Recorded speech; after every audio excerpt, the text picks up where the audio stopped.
Welcome to this C.2.1 Criminology video as part of our series on WJEC Level 3 Applied Criminology course. In this video we're going to look at Assessment Criteria 2.1 on Biological Theories as part of Unit 2 on Criminological Theories. In this video we're going to focus on Lombroso's Atavistic Form Theory. For Assessment Criteria 2.1 of Unit 2 Criminological Theories, students need to be able to discuss a range of different biological theories for criminal behaviour, and these can be broken down into several different types of theory based upon what scientists believe to be the cause of criminal behaviour. One of the earliest of these biological theories was Lombroso's Atavistic Form Theory, which suggests that an individual's physiology is the cause behind their criminal activities. Lombroso found a correlation between physical characteristics and criminality, although his theory has been widely criticised, particularly in contemporary society. One of the reasons for this is that Lombroso was conducting research at the end of the 19th century, when he didn't have much of the technology that we do have today. Lombroso did, however, as a doctor, attempt to study criminals in a scientific way.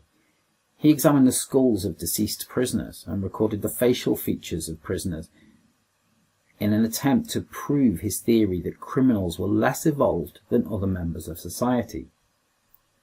In doing so, he developed atavistic form theory, which suggested that criminals have similar features and that those features were commonplace amongst those committing crime.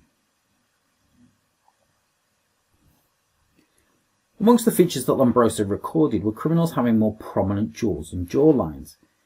He also found that criminals had larger eye sockets and that often eyes were distanced further apart from one another. Criminals would have more prominent eyebrow arches and higher cheekbones than other members of the public. Lombroso even went as far as to suggest that differing types of criminals had different types of noses, with thieves having larger, flatter noses, whilst murderers had smaller, pointed noses. Perhaps unsurprisingly, in modern society, many critics of Lombroso reject this theory, even though he did conduct his research scientifically. Lombroso recorded the facial features of those he studied, and on the screen we have a sample of the drawings that were made of his subjects. Whilst these features were not unique to criminals, those recorded by Lombroso did have many of the features he identified, particularly pointed noses, heavy jawlines, and larger eye sockets. However, many would question the validity of Lombroso's research. He had a theory and he looked to prove it, which makes his research somewhat subjective. He could have chosen criminals that fit his stereotype of what he believed a criminal looked like. Furthermore, his research was based upon correlations. He couldn't prove cause and effect through his observations. Lombroso is, however, credited with providing one of the first scientific explanations behind criminality. Whilst others may have speculated on the rise of criminal behaviour in the 19th century, Lombroso conducted research. He also drew conclusions from this research, suggesting that physiology was the cause of crime. His arguments that criminals were less evolved than other members of society is controversial, particularly as his findings were not proven by other researchers in the field.